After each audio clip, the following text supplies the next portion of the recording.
Կհիշեք, որ Սերժ Սարգսյանի նախկին հանրապետական մարզպետը հայ զինվորին, ծագրավորին ցանկացել էր մահանալ։ Կատակ չեմ անում, չեմ չափազանցնում, նայենք։ Սա երկրորդ դեպքն է արդեն, որ հայ ծագրավորը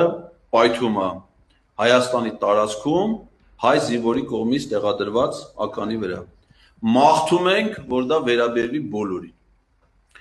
Ինչքան հայ ծագրավոր կմտնի ականապատ դաշտ,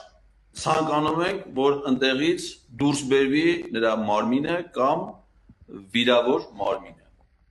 Հիմա սա, այս աննորմալը, կալուգացիների ուժեղ Հայաստան կուսակցության ցուցակով կդառնա падգամավոր, եթե մանդատից չհրաժարվի։ Եվ ես կարծում եմ, որ ուժեղ Հայաստանի ներկայացուցիչները,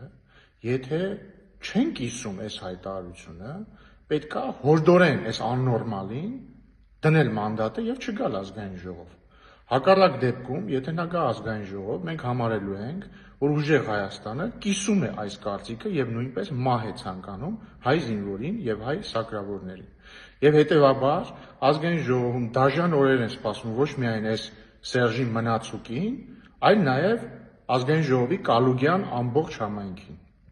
Ավելին իմանալու համար հետևեք մեզ։